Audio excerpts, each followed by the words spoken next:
ಹೌದು, ನಾವು ಕಡಲೆಪುರಿನೇ ತಂದಿಲ್ವಲ್ಲ ಮೀನಿಗೆ. ಸೀರಿಯಸ್ ಆಗಿ ಕೇಳ್ತಾರೆ.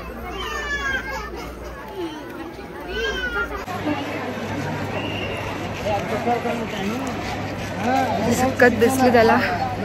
ಯಾವಾಗಲೂ ಸನ್ ಕಿಸ್ ಇಷ್ಟ ಅಂತ ಸನ್ ಕಿಸ್ಗೆ ಬರ್ತಿರ್ತೀನಿ. ಸೊ ಶಾರದಮ್ಮ ದೇವಸ್ಥಾನ ಬಂದಾಯಿತು ನೋಡಿ.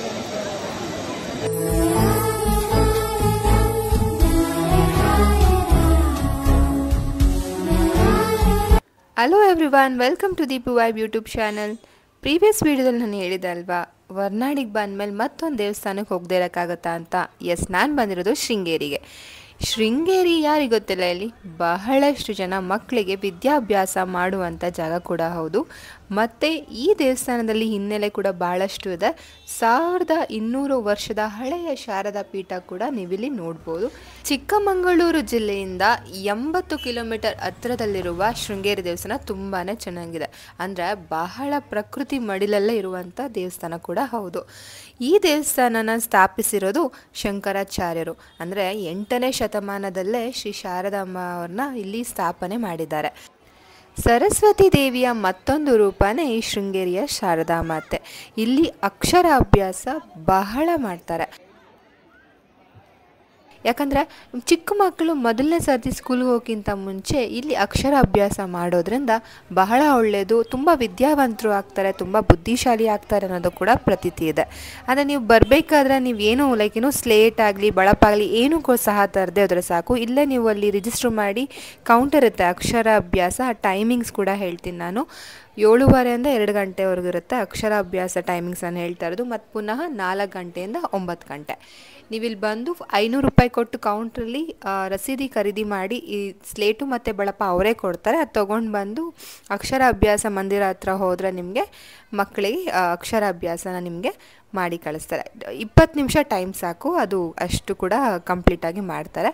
ಅದಾದ ನಂತರ ನೀವು ಅಲ್ಲಿಂದ ವಿದ್ಯಾಶಂಕರ ದೇವಸ್ಥಾನಕ್ಕೆ ಹತ್ರ ಹೋಗ್ಬೋದು. ನೀವು ಅಲ್ಲೂ ಕೂಡ ಬಹಳ ಚೆನ್ನಾಗಿದೆ. ಅದು ಕೂಡ ಬಹಳಷ್ಟು ಹಳೆಯದಾದ ಒಂದು ದೇವಸ್ಥಾನ ಅಂತಲೇ ಕೂಡ ಹೇಳ್ಬೋದು. ನೀವು ನೋಡ್ಬೋದು ನೋಡಿ ಎಷ್ಟು ಚೆನ್ನಾಗಿದೆ. ಕೆತ್ತನೆ ನೋಡ್ಬೇಕು ನೀವು, ತುಂಬಾ ಚೆನ್ನಾಗಿದೆ. ಮೇನ್ ಹೈಲೈಟ್ ಅಂತಲೇ ಹೇಳ್ಬೋದು ಈ ವಿದ್ಯಾಶಂಕರ ದೇವಸ್ಥಾನ. ನೋಡೋದಕ್ಕೆ ತುಂಬ ಚೆನ್ನಾಗಿದೆ. ನೋಡಿ ಎಷ್ಟು ಚೆನ್ನಾಗಿದೆ ಅಂದರೆ ಆ ಕೆತ್ತನೆಗಳು ಒಂದು ಸ್ವಲ್ಪನೂ ಕೂಡ ಫೇಡ್ ಆಗದೆ, ಎಷ್ಟು ಏನು ಅಂದರೆ ಒಂದು ಕೆತ್ತನೆನೂ ನೀವು ನೋಡಿದ್ರೆ ಒಂದು ಸ್ಟೋರಿ ಹೇಳುತ್ತೆ ಆ ಥರ, ಅಷ್ಟು ತುಂಬ ಚೆನ್ನಾಗಿದೆ. ಸೊ ಅಲ್ಲಿಂದ ಬಂದು ದೇವಸ್ಥಾನದ ಒಳಗಡೆ ಆ್ಯಕ್ಚುಲಿ ಕ್ಯಾಮ್ರಾ ಎಲ್ಲ ಅಲೋ ಇರಲ್ಲ, ಅದೆಲ್ಲ ಮುಗಿಸ್ಕೊಂಡು ನಂತರ ನಾವು ಬಂದಿದ್ದು ಈಚೆ ಎಲ್ಲ ಬಂದಮೇಲೆ ಪುನಃ ಆದಿಶಂಕರಾಚಾರ್ಯ ಅವರ ಗುಡಿ ಕೂಡ ಇದೆ. ಅಲ್ಲೂ ಕೂಡ ನೀವು ನೋಡ್ಬೋದು. ಸುತ್ತಮುತ್ತ ಶೃಂಗೇರಿಲಿ ಬಹಳಷ್ಟು ದೇವಸ್ಥಾನಗಳನ್ನೇ ನೀವು ನೋಡ್ಬೋದು. ಶಾರದಾ ದೇವಿ ಅಲ್ಲದೆ ಬಹಳಷ್ಟು ದೇವಸ್ಥಾನ ಸುತ್ತಮುತ್ತ ನೀವು ನೋಡ್ಬೋದು. ಶಾರದಾ ದೇವಿಯ ಬಗ್ಗೆ ಹೇಳಬೇಕು ಅಂದರೆ ತುಂಬ, ಅಂದರೆ ಪೂರ್ತಿ ಪೀಠದಿಂದ ಬಹಳಷ್ಟು ಚಿನ್ನದಲ್ಲೇ ಅಲಂಕಾರ ಮಾಡಿರ್ತಾರೆ. ನೋಡೋದಕ್ಕೆ ತುಂಬಾ ಚೆನ್ನಾಗಿರುತ್ತೆ. ನಮ್ಮ ತುಂಗಾ ನದಿ ಹತ್ರದಲ್ಲಿ ಮತ್ತೊಂದು ವಿಶೇಷತೆ ಏನು ಅಂದರೆ ಈ ಮೀನುಗಳು. ಎಷ್ಟು ಚೆನ್ನಾಗಿದೆ ಈ ಮೀನುಗಳು ಅಂತ ಹೇಳಿದ್ರೆ, ಇಲ್ಲಿ ಕಡಲೆಪುರಿ ಕೂಡ ಸಿಗುತ್ತೆ. ನೀವು ಸ್ಟಾರ್ಟಿಂಗ್ ಎಂಟ್ರೆನ್ಸಲ್ಲಿ ಬರಬೇಕಾದ್ರೆ ನೀವು ತೊಗೊಂಡು ಬಂದು ಹಾಕ್ಬೋದು. ಇನ್ನೊಂದು ಇಲ್ಲಿ ಚಿನ್ನದ ಮೂಗುತಿ ಇರುವಂಥ ಮೀನು ನೋಡಿದ್ರೆ ಇನ್ನೂ ತುಂಬ ಒಳ್ಳೆಯದು ಅಂತ ಹೇಳ್ತಾರೆ. ಬಹಳಷ್ಟು ಜನಕ್ಕೆ ಅದು ಕಾಣಿಸ್ಕೊಳ್ಳಲ್ಲ, ದೇವ್ರ ಮೀನು ಅಂತಲೇ ಹೇಳ್ತಾರೆ. ಸೊ ಹಾಗಾಗಿ ಮತ್ತೆ ನೋಡಿ ಹಾವು ಬಂದು ಕಪ್ಪೆಗೆ ನೆರಳು ಕೊಡ್ತಿದೆ. ಸೊ ಇದು ಕೂಡ ಒಂದು ಚಮತ್ಕಾರವಾದಂಥ ಜಾಗ ಕೂಡ ಹೇಳ್ಬೋದು. ಇದನ್ನು ನೋಡಿ ನಮ್ಮ ಶಂಕರಾಚಾರ್ಯ ಅವರು ಇಲ್ಲಿಯೇ ಈ ಶಾರದಾ ದೇವಿಯನ್ನು ಇಲ್ಲೇ ಸ್ಥಾಪನೆ ಮಾಡಬೇಕು ಅಂತಲೇ ನಿರ್ಧಾರ ಮಾಡಿ ಅವರು ಭಾರತದಲ್ಲಿ 4 ಜಾಗದಲ್ಲಿ ಶಾರದಾ ಪೀಠನ ಮಾಡಬೇಕು ಅಂತ ಹೇಳಿ ಅವರ ಐಡಿಯಾ ಮಾಡಿದಾಗ ಮೊದಲನೇ ಸತಿ ಇದು ಒಂದು ಜಾಗ ನೋಡಿ, ಇಲ್ಲೇನೋ ಒಂದು ಚಮತ್ಕಾರ ಇದೆ, ಇಲ್ಲಿ ನಾವು ಮಾಡಲೇಬೇಕು ಅಂತ ಹೇಳಿ ಪುನಃ ಇಲ್ಲೇ ಸ್ಥಾಪನೆ ಮಾಡಿದ್ದು. ಸೊ ಅಲ್ಲಿಂದ ನಂತರ ಇಲ್ಲೊಂದು ಬ್ರಿಡ್ಜ್ ಇದೆ ನೋಡಿ, ನಾನು ಹೋಗ್ತಾ ಇದ್ದೀನಿ. ತುಂಬ ಚೆನ್ನಾಗಿದೆ ಇಲ್ಲೂ ಕೂಡ. ಇಲ್ಲಿಂದ ನೀವು ಹೋಗಿ ಅಲ್ಲಿ ಮಠಕ್ಕೆ ಹೋಗ್ಬೋದು. ಗುರುಗಳು ಕೂಡ ಇದ್ದಾರೆ ಆ್ಯಂಡ್ ದೇವಸ್ಥಾನ ಕೂಡ ಇದೆ, ಅಲ್ಲೂ ಕೂಡ ತುಂಬ ಚೆನ್ನಾಗಿದೆ. ಇಲ್ಲೂ ಕೂಡ ನೀವು ನೋಡ್ಬೋದು. ನೋಡಿ ಎಂಟ್ರೆನ್ಸ್ ಎಲ್ಲ ಎಷ್ಟು ಚೆನ್ನಾಗಿದೆ. ಅಡಿಕೆ ತೋಟ ಆ್ಯಂಡ್ ಬಾಳೆ ತೋಟ ನೋಡ್ಬೋದು, ತುಂಬಾ ಚೆನ್ನಾಗಿತ್ತು. ಸೊ ಇದೆಲ್ಲ ಮುಗಿಸ್ಕೊಂಡು ಸ್ವಲ್ಪ ಕೂತ್ಕೊಬೇಕು ದೇವಸ್ಥಾನ ನಂತರ. ಒಂದು ಸ್ವಲ್ಪ ಜಾಗದಲ್ಲಿ ಹೋಗಿ ಕೂತ್ಕೊಬೇಕು, ಒಂದು ಸಣ್ಣ ಪುಟ್ಟ ಫೋಟೋಸ್ ಕ್ಯಾಪ್ಚರ್ ಮಾಡಬೇಕು, ಯಾರಾದರೂ ನೇಚರ್ ಲವ್ ಇದ್ದರೆ. ಸೊ ಇಲ್ಲೂ ಕೂಡ ತುಂಬ ಚೆನ್ನಾಗಿದೆ ನೋಡಿ. ಅಲ್ಲಿಂದ ಬರಬೇಕಾದ್ರೆ ಇಲ್ಲಿಷ್ಟು ಚೆನ್ನಾಗಿದೆ ಅಂತ ಲೈಕ್ ನೀವು ಎಕ್ಸ್ಪೆಕ್ಟೇ ಮಾಡಲ್ಲ. ನನಗೂ ಕೂಡ ತುಂಬ ಖುಷಿ ಆಗ್ತಿತ್ತು ಈ ಜಾಗ ನೋಡಿ. ನೋಡಿ ಎಷ್ಟು ಚೆನ್ನಾಗಿದೆ. ಸೊ ಸುತ್ತಮುತ್ತ ಕೂಡ ಅಷ್ಟೇ ವ್ಯೂ ಅಷ್ಟೇ ಚೆನ್ನಾಗಿತ್ತು, ನೋಡ್ಬೋದು ನೀವು. ತುಂಬಾ ಚೆನ್ನಾಗಿತ್ತು, ನನಗಂತೂ ಈ ಜಾಗ ತುಂಬ ಇಷ್ಟ ಆಯಿತು.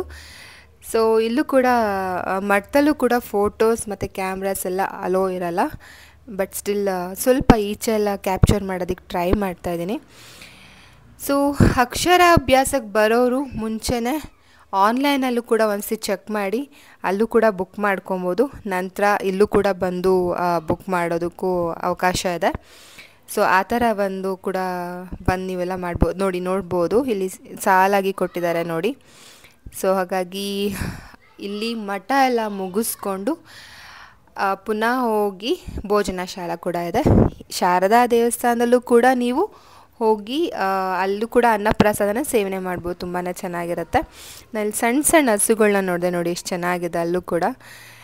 ನೋಡಿ ಇಲ್ಲಿ ತೋರಿಸ್ತಾ ಇದ್ದೀನಲ್ಲ, ತುಂಬಾ ಚೆನ್ನಾಗಿತ್ತು. ಇಷ್ಟು ಸ್ಮಾಲ್ ಹಸು ಅಂದರೆ ತುಂಬಾ ಇದ್ರ ಹಾಲು ತುಂಬಾ ವಿಶೇಷ ಅಂತ ಹೇಳ್ತಾರೆ ಕುಡಿಲಿಕ್ಕೆ, ತುಂಬ ಚೆನ್ನಾಗಿರುತ್ತೆ. ಮತ್ತು ಪುನಃ ಇಲ್ಲಿ ನೋಡ್ಬೋದು ನೀವು ನೋಡಿ, ಆ ಪಾಟಲೆಲ್ಲ ಡಿಸೈನ್ ಎಷ್ಟು ಚೆನ್ನಾಗಿ ಶಾರದಾಂಬೆ ಎಲ್ಲ ಚೆನ್ನಾಗಿ ಪಾಟಲ್ಲಿ ಡಿಸೈನ್ ಮಾಡಿದ್ದಾರೆ. ನಾನು ಕ್ಯಾಪ್ಚರ್ ಮಾಡ್ತಿರ್ಬೇಕಾದ್ರೆ ಕ್ಯಾಪ್ಚರ್ ಮಾಡಬಾರ್ದು ಅಂತ ಹೇಳಿದ್ರು, ಸೊ ಅಂದ್ಬಿಟ್ಟು ಸುಮ್ಮನೆ ಆದೆ.